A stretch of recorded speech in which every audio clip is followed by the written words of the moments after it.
above as well as under the water. Sperm whales, schools of mobular rays, blue sharks find rich feeding grounds in the channels between the islands.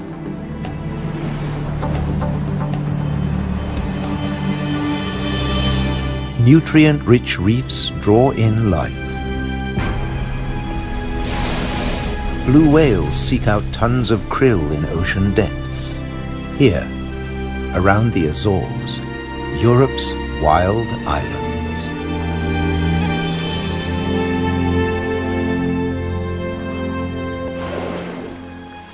A family of false killer whales cruise the ocean on the lookout for prey.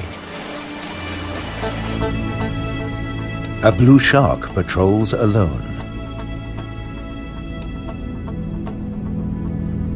Shoalfish confuse single predators. But when they meet false killer whales, the water boils. An individual false killer whale dives down with its prey.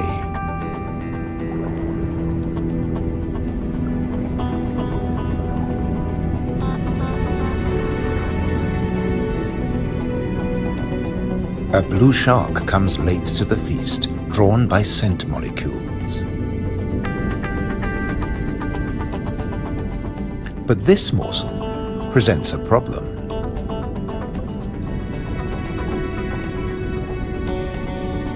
With jaws not made for chewing, it'll never swallow this tail fin.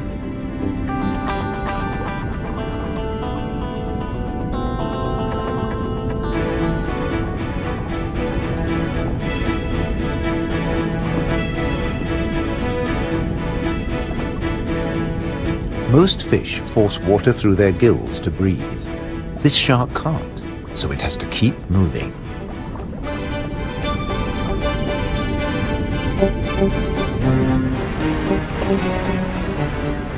Near the surface, another blue shark is demolishing a tuna. This job its teeth can do: shake and take.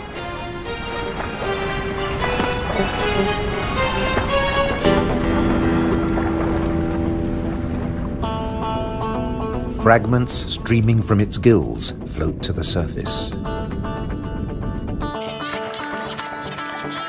A little extra for the seabirds.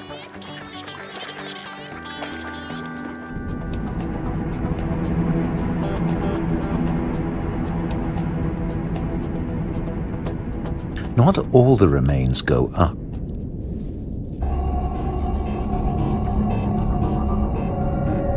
Spread by the current, the scent draws a moray eel from its cave.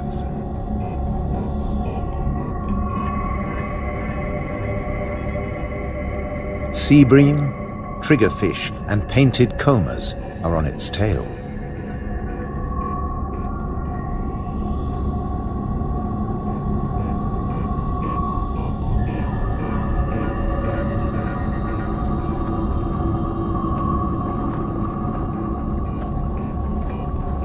The ocean around the Azores is not short of flesh.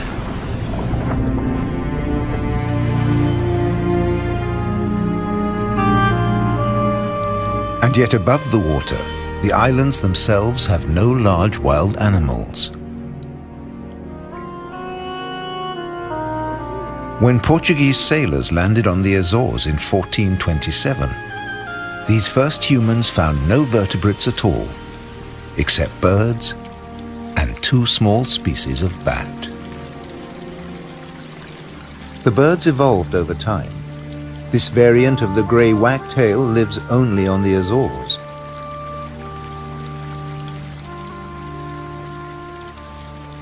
With head feathers a different colour from its European relatives. Whole islands have changed too.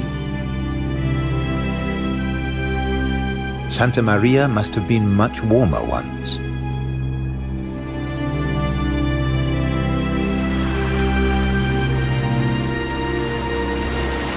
Many of these ocean fossils belong to extinct species that once lived in warmer waters.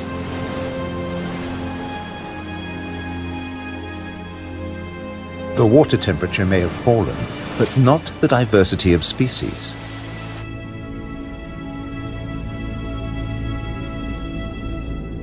After nearly 6 centuries of human habitation, the seas around these volcanic islands are still largely unexplored.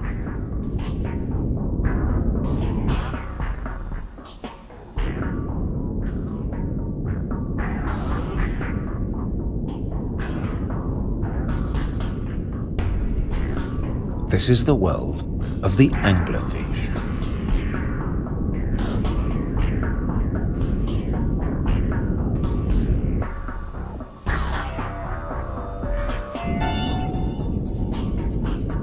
A 1,000 meters down, this pink frogmouth ignores the pressure of 100 kilos per square centimeter. Other deep dwellers are less easy to name.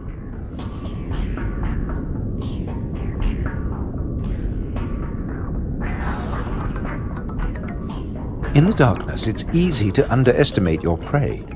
It has to fit into your stomach.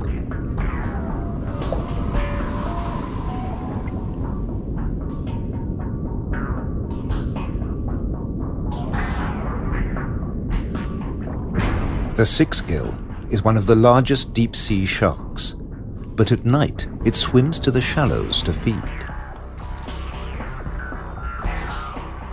The spider crab lives in darkness. It has never seen this kind of light.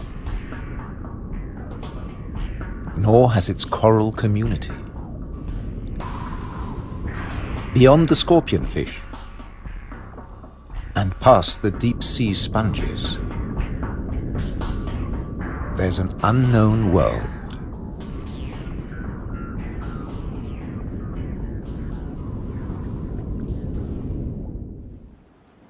Imagine the Atlantic between Europe and America 8 million years ago. Pressure along the mid-Atlantic ridge forces the continental plates apart. Volcanoes pierce the surface on both the Eurasian and the American side. The Azores.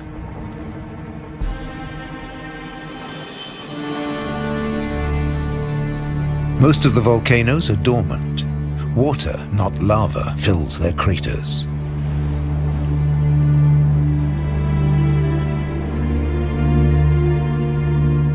Sometimes only crater edges rear from the sea, worn down by the elements. Spawned by the sea, there too they will return. For now, it's craters that dominate the landscape. Gases still escape from fumaroles on some of the 1,700 volcanoes.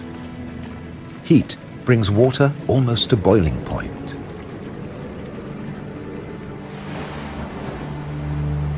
A massive eruption hit Fayal Island 60 years ago.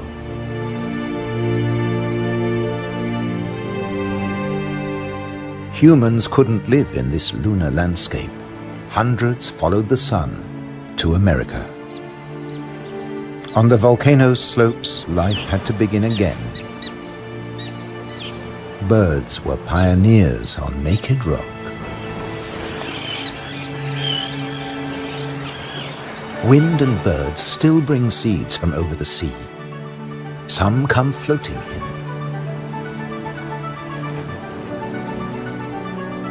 Humans brought the Hottentot fig, and plants create the first soil on bare rock.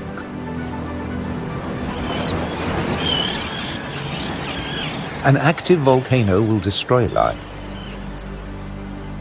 Dormant or extinct, it can create it, above and below the water. The underwater cliffs of Formigas are the summit of a volcano. Overall, the waters of Europe's wild islands are home to more than 1,500 species. This is the spiny starfish.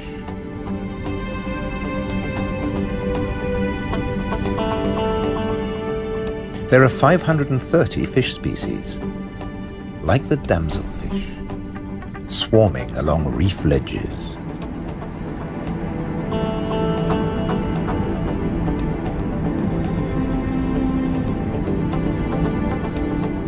The grouper is a formidable loner. Its giant maws scare off intruders.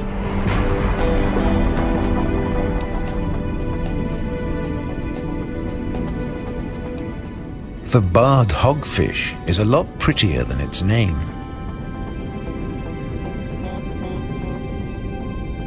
It's a protogynous hermaphrodite like its cousin, the grouper. It starts off female until it reaches a certain length. Then it becomes a male, aggressively defending its territory.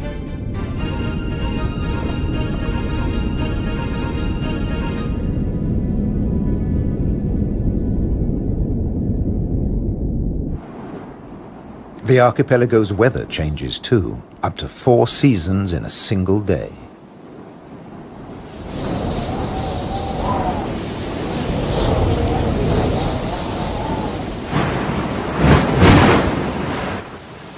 And when the winds blow above,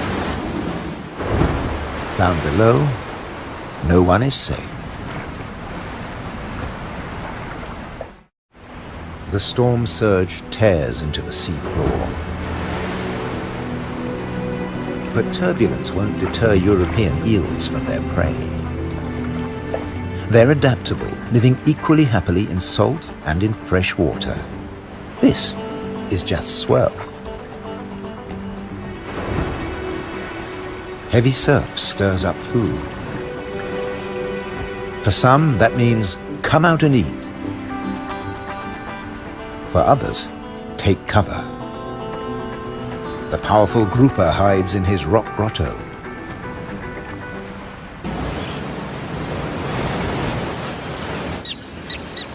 In churning waters, it's tough to spot your prey. But the common terns have no choice. The first chicks have hatched, and they're waiting to be fed.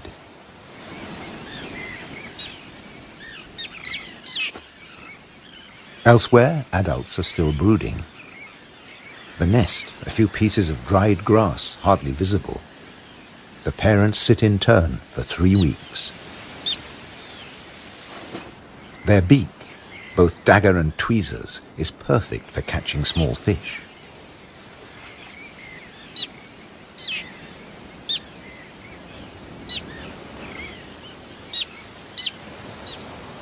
"3,000 pairs breed here.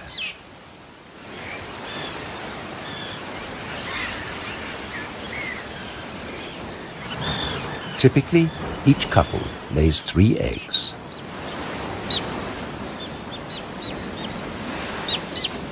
The chicks are fed for 4 weeks, till they can fly as well as their parents.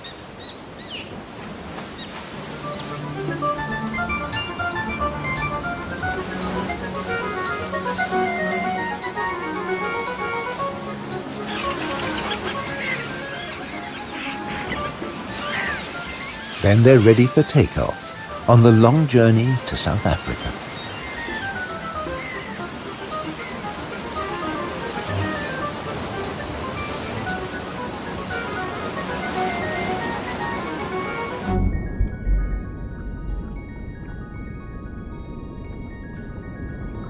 Under the water, survival can depend on staying still, very still, like a wide-eyed flounder.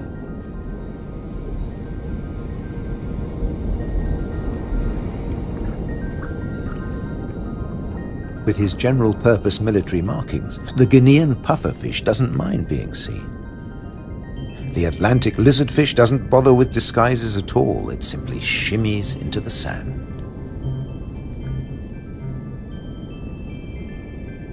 This may fool both its prey and its predators.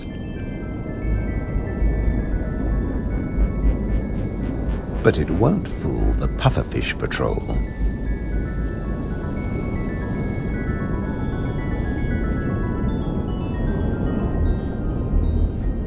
The shamefaced crab folds its pincers to protect its gills and digs itself in.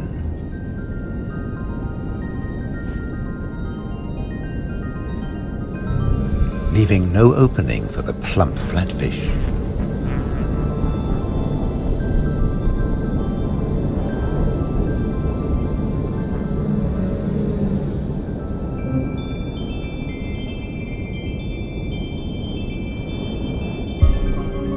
Bye. A starfish flees at top speed from a marauding snail.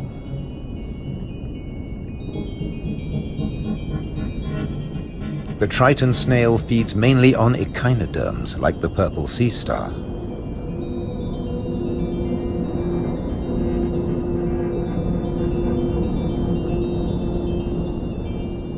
It's no big deal for an octopus. No pickings for it here.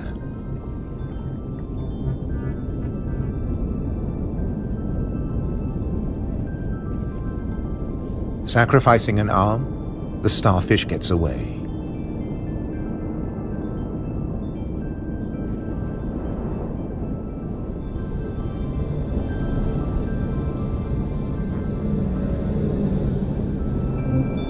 It's escaped with its life, and the limb will grow again.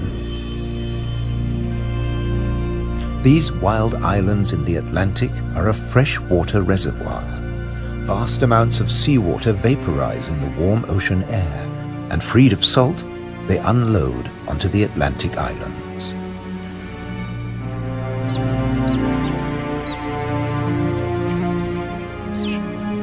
The common tern flies between two worlds, fishing in the sea and in the lakes.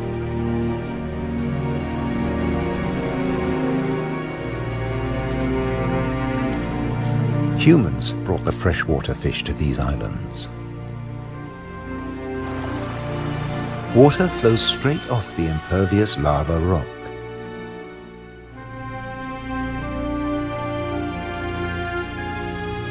But peat moss sucks up huge quantities of water like a sponge, taking it in through every surface.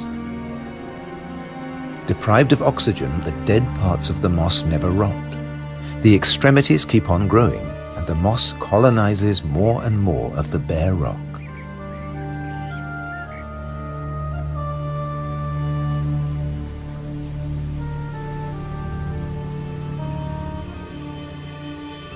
Just beneath, more than 270 caves pierce these wild islands, dark and cold. Perfect for isopods, crustaceans that have their breathing organs in their legs. Or for cyanobacteria, a life form that has existed for nearly 4 billion years. Cooling lava drops create amazing shapes. Shark's teeth. It's a hollow, secret world, just waiting to be filled. Past the undersea threshold of the Azores, it's permanent night. Perfect for a nocturnal common stingray.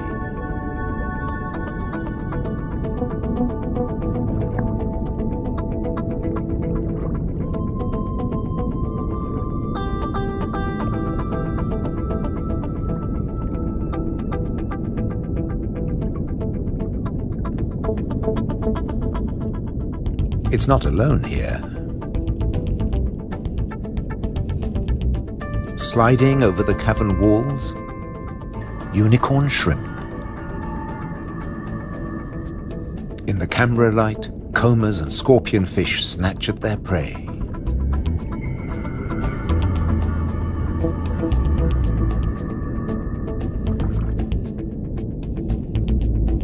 The brown moray eel is cleaning up on the cavern floor.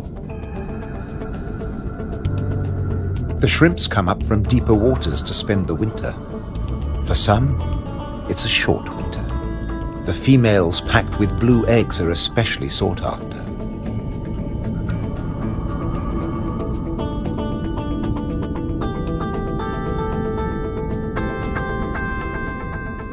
The shrimps also live off crustaceans, their own species.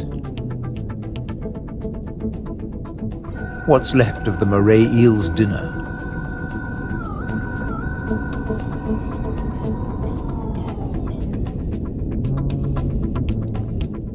First, eat your neighbor, then take time for a spot of grooming.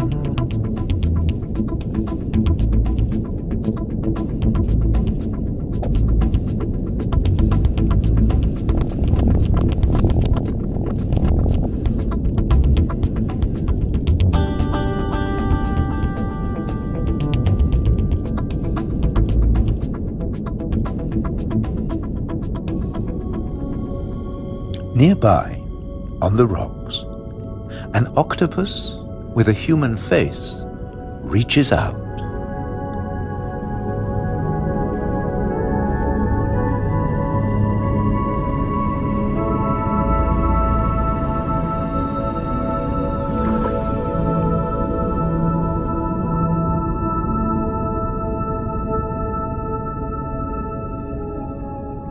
The stingray glides back to the ocean.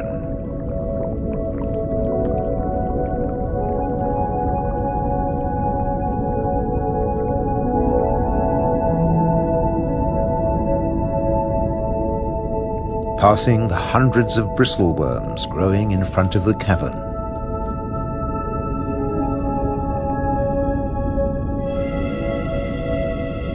Their tentacles trap particles from the passing current to eat or to construct the tubes they live in.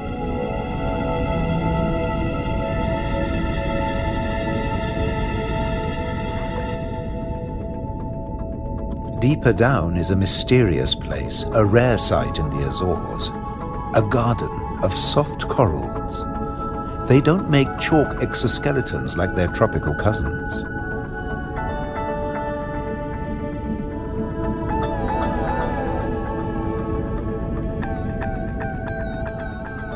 The currents carry plankton down to their home on sunken seamounts.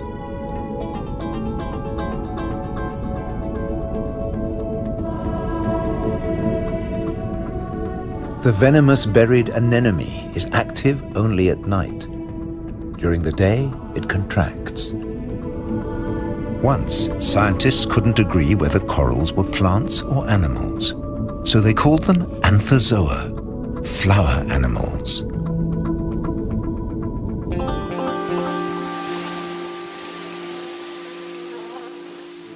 No doubt about these. All the flowers on Europe's wild islands arrived from somewhere else. Hydrangeas came from Asia, natural boundaries between fields. They're a symbol of the Azores.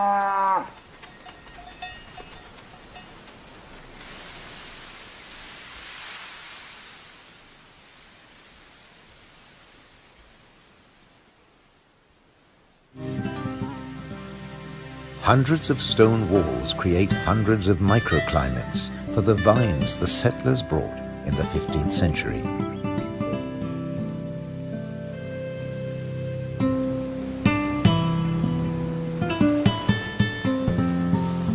"400 years later, the vineyards were abandoned as islanders left for America.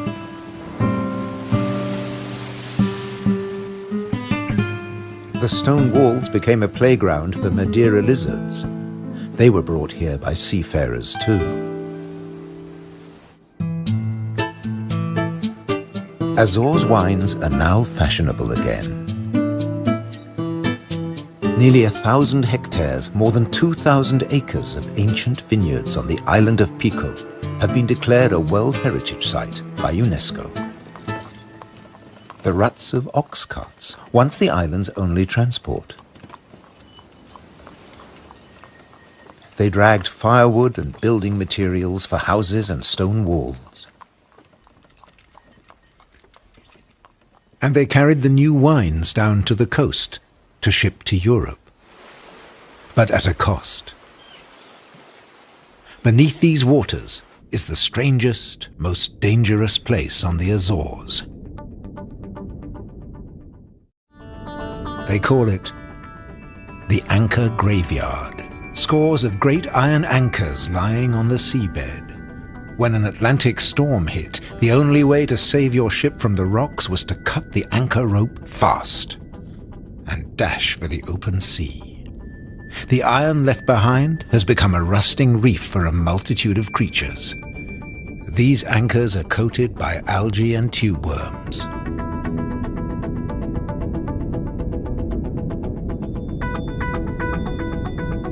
A shark's outline protects hiding fish. The grim-looking sea robin feels its way. The 3 front spines of its pectoral fins have their own receptor cells for finding food. The Mediterranean moray's mouth is mournful, but it's miming the call of the sea robin's swim bladders. A common octopus discreetly searches for food. It will fit in anywhere.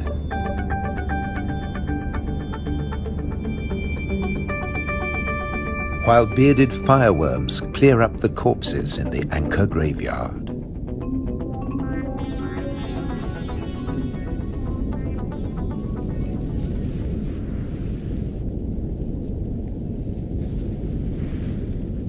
They are the mobile relatives of the immobile tube worms.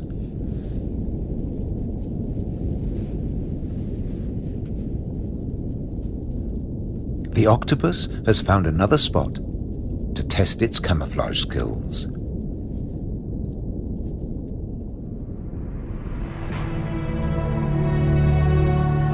Above water too, human presence is everywhere, even in the craters.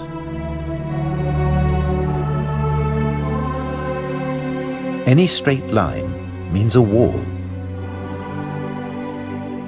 One that protects the grazing horses and cattle. By keeping the grass short, these domestic animals help the seasonal visitors that have been coming here for thousands of years. The ruddy turnstone digs to find fresh food. Black-bellied plover fly in from Russia on their way to their winter quarters in South America and South Africa.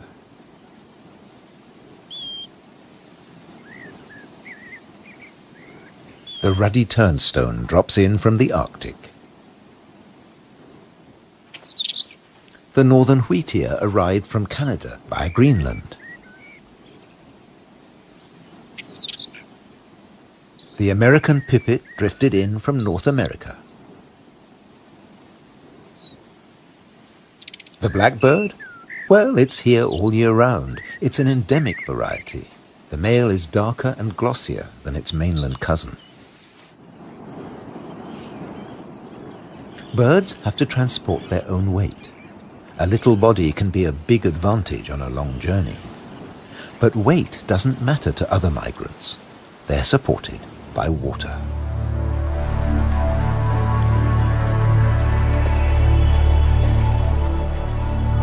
Humpback whales migrate between the Arctic and the tropics. They make a hunchback when they dive, hence the name.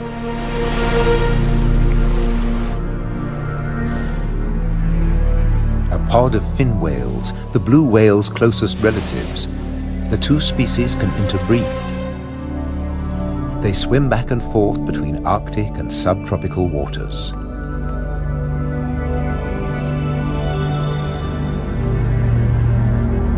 Fin whales and blue whales have their blowhole in the center of their skulls. Sperm whales have theirs on the left.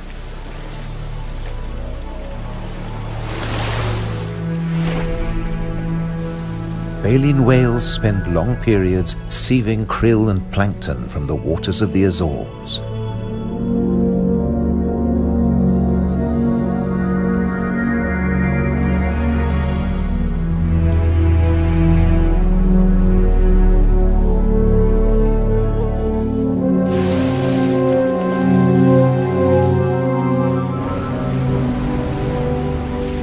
They leave their excreta behind them.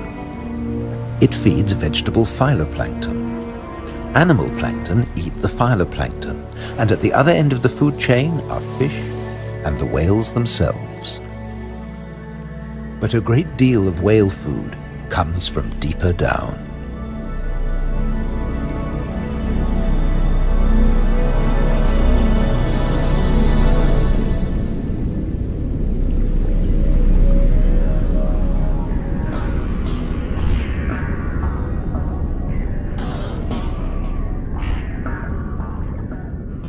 Meanwhile, not all the creatures of the eternal darkness are permanently banished to the depths.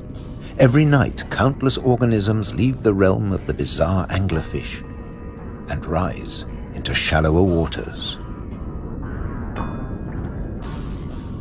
Colossal amounts of krill join them on the upward journey. A nightly vertical migration. Salps and bioluminescent comb jellies illuminate the greatest movement of biomass on Earth. All here to harvest the vegetable plankton, or get eaten themselves. This innocent-looking blob is anything but.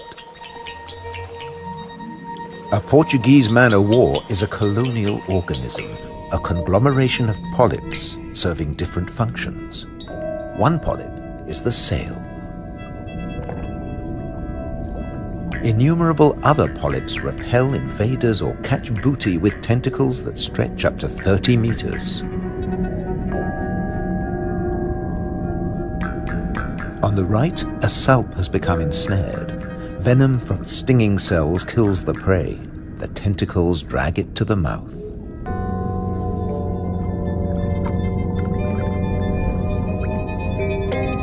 Salps are tunicates or sea squirts, more closely related to us than to jellyfish. Delicate bands of muscle rhythmically contract, pumping water through the salp's body, filtering its food.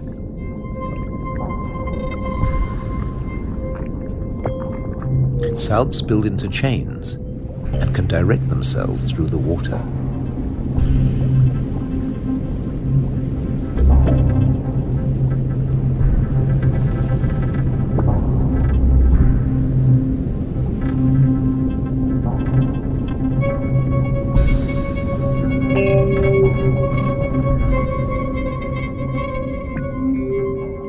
A chain can be up to a meter or longer.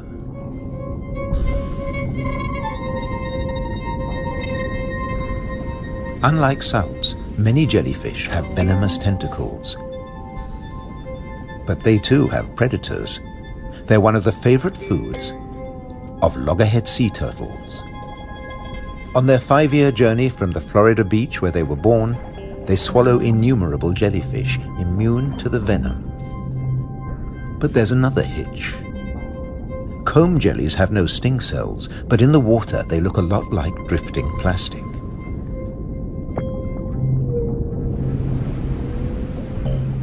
And that's the problem.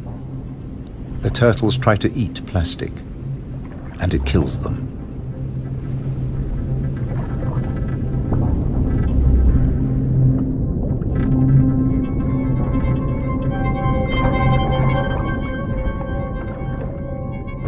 This is a great jellyfish hunter. At up to 3 meters in length, the ocean sunfish particularly relishes the Portuguese man-o'-war. But that too catches other jellyfish.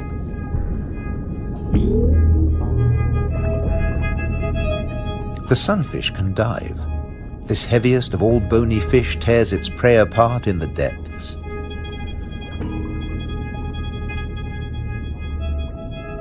The man-o'-war must stay on the surface, but it's a most effective hunter.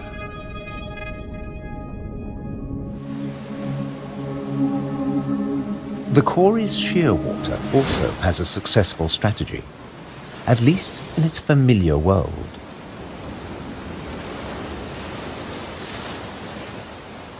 It deposits its eggs in niches high on the rocky cliffs. No surf, no high tide can reach its young. But now they face a new danger. Stray cats.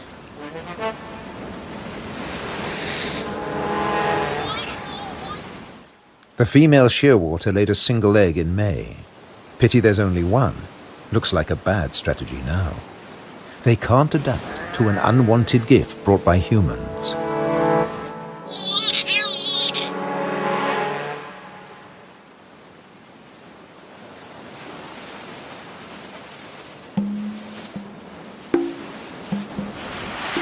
On the island of Corvo, more than 80% of predated chicks are the victims of cats.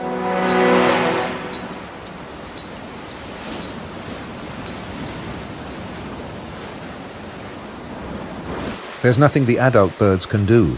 They spend the whole day out over the sea.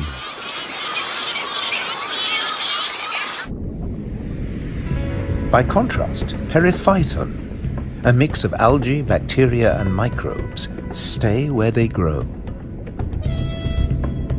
ruled by time and tide. Some quickly find a home on flotsam and jetsam. Attached and yet mobile, they drift across the ocean. Goose barnacles fix onto hard surfaces. Their cirri grasp plankton from the water. No matter what it's made of, marine debris attracts life forms.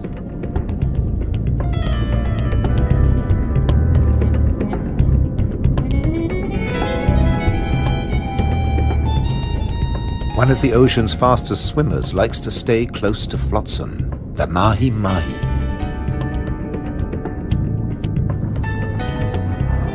Because floats and buoys provide protection in the open sea. Some species may have survived ocean transfer as passengers on floating debris.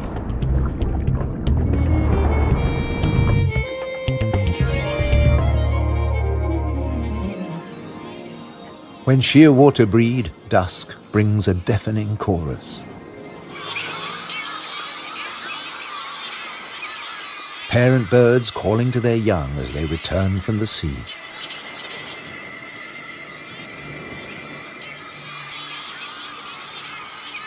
The birds recognize each other's cries. 75% of all the world's shearwaters breed in gigantic colonies on the Azores.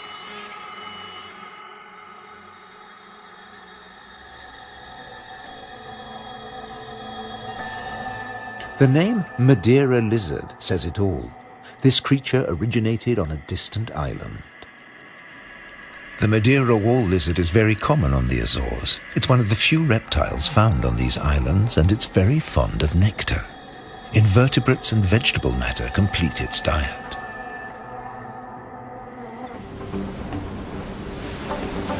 Just across the bay is the domain of a giant. This is the whale shark. The world's biggest fish. That's what 12 meters of muscle and cartilage say about the whale shark. Like mobula rays, it's mainly a plankton eater, but also eats crustaceans and small fish.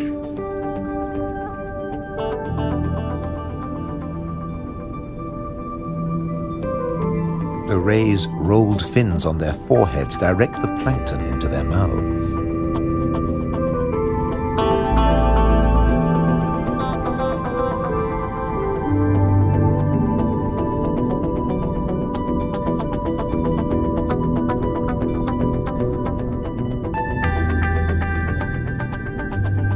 Mobula rays are part of the manta ray family. They cruise in small groups, shadowed by fish using them as cover and picking up their leftovers. Flying in slow motion, the rays dance through the ocean, round the volcanoes.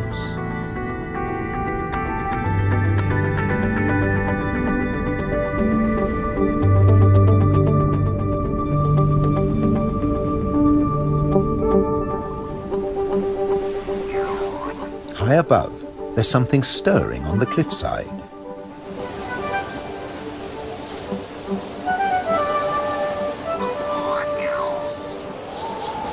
A Cory's shearwater leaves the nest niche for the first time. He doesn't know a thing about flying, but his parents have stopped feeding him. He has to learn to fly as fast as possible, or he'll never have a meal again.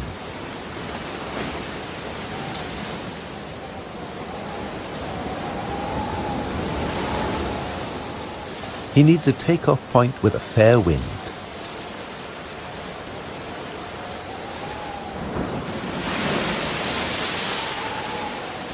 Even on the rocks, he looks unsteady.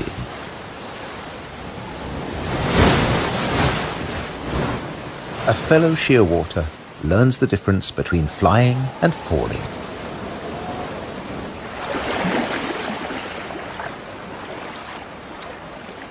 If you're already on the surface of the sea, there's nowhere further to fall. But getting aloft is even more difficult.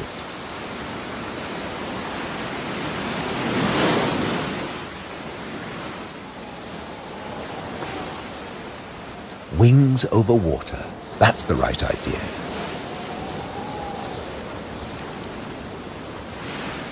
Taking off from the sea in a side wind? Tough even for the experienced.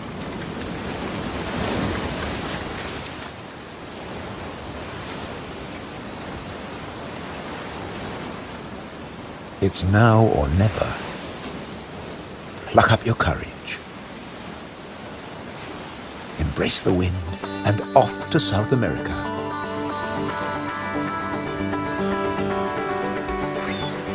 On the Azores, you're either coming or going. In December, with the sheer waters long gone, male sperm whales are returning from their feeding grounds in the Arctic waters. They meet males who were too young to make the journey and mothers with their young calves born while they were away.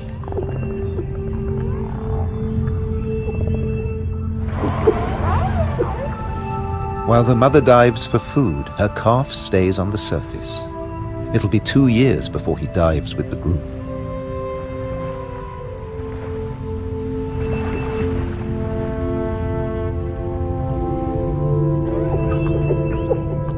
The whales will seek giant squid at a depth of 1,000 meters. At 18 meters and weighing in at 50 tons, sperm whales are the world's biggest toothed whales.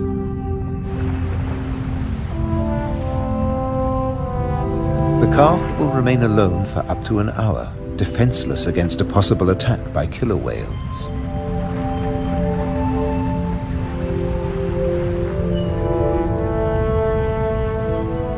Finally, the group return from the deep.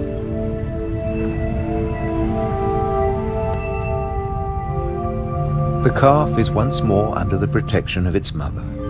She will feed it for 2 years. During this time, she won't fall pregnant. Now the whales can take their ease, preferably hanging vertically in the water.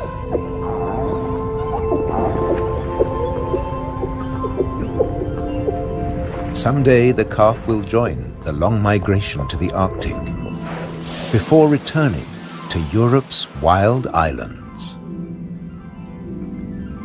the Azores.